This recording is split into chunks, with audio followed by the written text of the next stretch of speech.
E aí, Gênio, beleza? Tô vindo aqui falar com você, tô vindo aqui falar para todo mundo que nos assiste, nos acompanha. Hoje a gente vai trazer uma história aqui muito importante, que é a história de um filósofo que marcou a história da filosofia, da humanidade.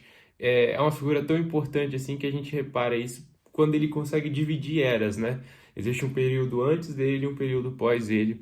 E se você quiser conferir esse vídeo, continuar vendo essa série de gênios históricos, que a gente traga mais disso para o canal, se inscreve no canal, deixa o like aqui pra gente, que vai auxiliar muito.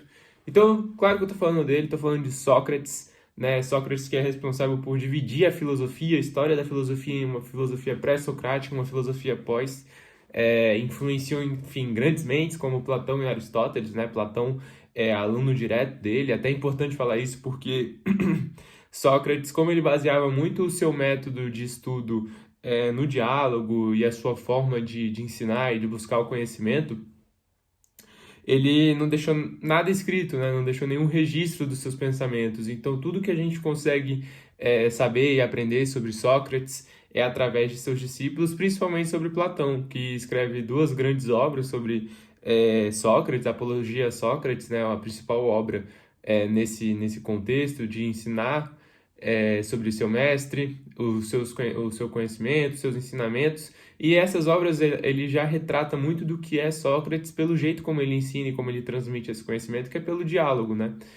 Sócrates ele é muito importante, muito reconhecido pelo seu método, o método socrático, né? Que é o método de buscar o conhecimento a partir de diálogos, de conversas, de debates. Então ele institui o método socrático que se baseia na maiêutica, né? Que é aquele método em que faz muitas perguntas, a pessoa faz perguntas recorrentes para poder chegar ao conhecimento, e na ironia, né, que é o termo dado para quando você consegue convencer a pessoa a mudar daquele pensamento que ela tinha antes, através das perguntas. Você vai fazendo perguntas subsequentes que vão mostrando para a pessoa o conhecimento. E não é uma coisa que você impõe para a pessoa. Você, nesse diálogo, nessa conversa que você pode ter, e buscar o conhecimento junto da pessoa, você faz a pessoa entender, a pessoa conhecer. E por isso que esse processo é tão eficaz, porque nem a pessoa ela não é contrariada, você não impõe algo para ela que vai em busca e reconhece.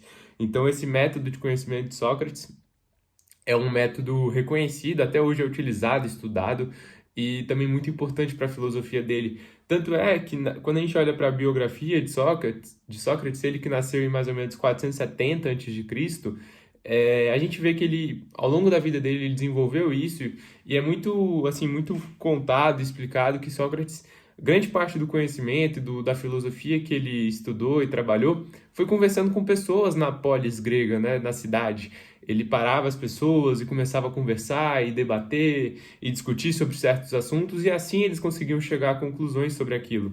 E isso ele foi fazendo ao longo da vida dele, e até por isso, por ter essa prática, uma forma de buscar e de passar o conhecimento, digamos, gratuitamente, sem querer algo em troca, ele condenava muito os sofistas, que eram um grupo de professores que existiam na época de Sócrates, que cobravam para passar o conhecimento para os jovens e para as pessoas, né?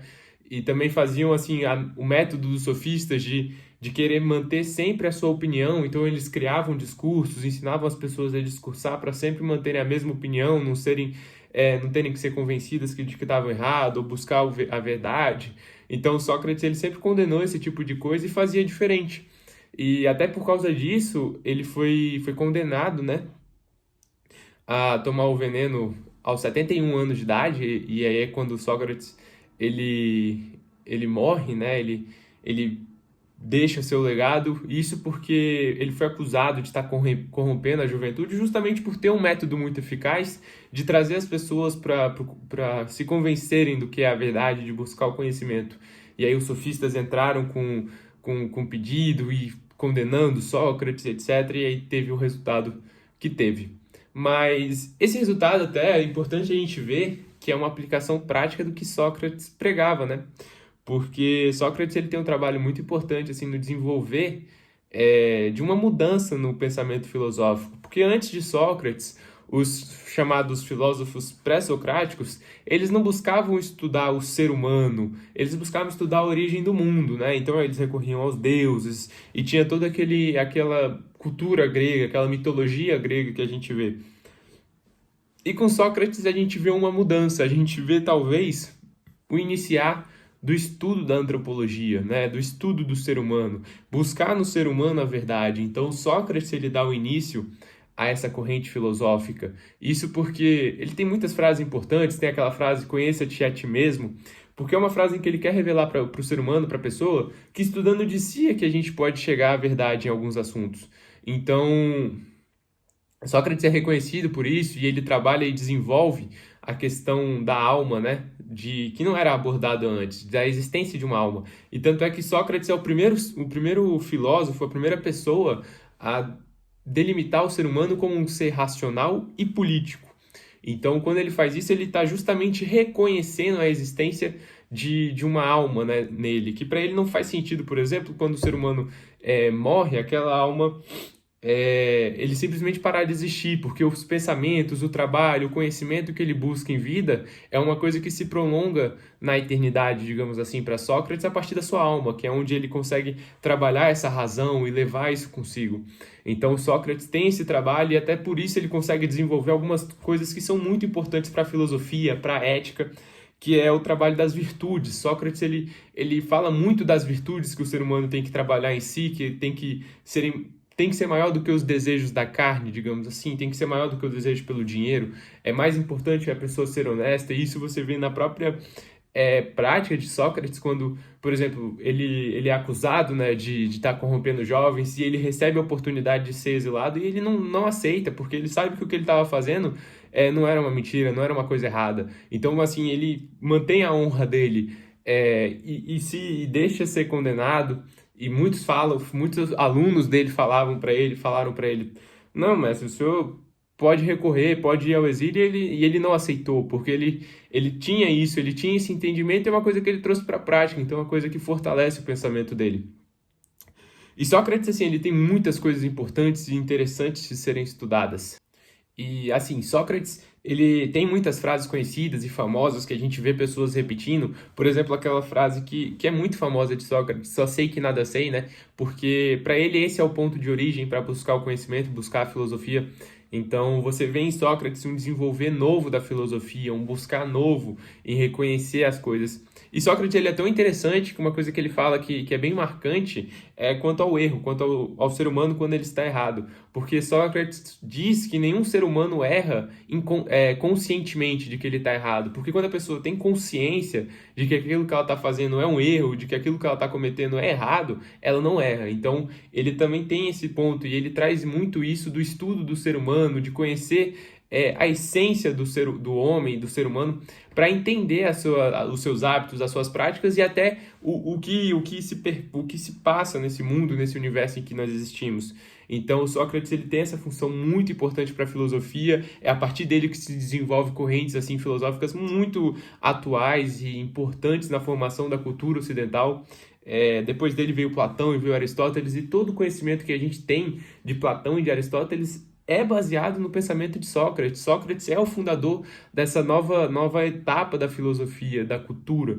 Então, por isso ele tem uma relevância muito grande. E isso a gente pode ver até em provas de vestibular que são cobradas sobre Sócrates. É um dos filósofos que mais cai em prova de vestibular, porque ele é realmente, digamos assim, o fundador da filosofia moderna. E assim, eu vou trazer aqui para vocês, para a gente poder responder em conjunto uma questão de filosofia da Unicamp, da prova da Unicamp, do vestibular da Unicamp, em que ele pergunta justamente sobre essa frase de Sócrates. O sei que nada sei é um ponto de partida para a filosofia, pois a. Aquele que se reconhece como ignorante torna-se mais sábio por querer adquirir conhecimentos. B. É um exercício de humildade diante da cultura dos sábios do passado, uma vez que a função da filosofia era reproduzir os ensinamentos dos filósofos gregos. C. A dúvida é uma condição para o aprendizado da filosofia. É o saber que estabelece verdades dogmáticas a partir de métodos rigorosos. E D. É uma forma de declarar a ignorância e permanecer distante dos problemas concretos, preocupando-se apenas com causas abstratas. A gente vê no estudo, no pensamento, na formação filosófica de Sócrates, esse reconhecimento do só sei que nada sei justamente como ponto de partida, porque quando você admite a ignorância, quando você admite que você não sabe, você tem noção de que você tem que buscar, né? Você tem que procurar conhecer. Então a ignorância, reconhecer a ignorância em si, é o ponto de partida para buscar o conhecimento, para encontrar o conhecimento. Então, por isso que a gente pode ver que essa daí é uma questão a letra A, assinalada facilmente, né? A, aquele que se reconhece como ignorante, torna-se mais sábio por querer adquirir conhecimentos. Então, a gente vê nisso uma filosofia socrática que influencia muito a modernidade, o período contemporâneo. E queria trazer um pouco disso, queria trazer um pouco de Sócrates para vocês que estão nos acompanhando aqui nessa saga, porque ele é muito importante para a filosofia. Recomendo muito que se estudem os pensamentos, a filosofia socrática. Aqui não dá para trazer tudo, não dá para trazer quase nada, na verdade. E tem esse livro de Platão, Apologia a Sócrates, que é um livro muito bom. É difícil, a leitura é complicada, tem termos que você vai ter que pesquisar.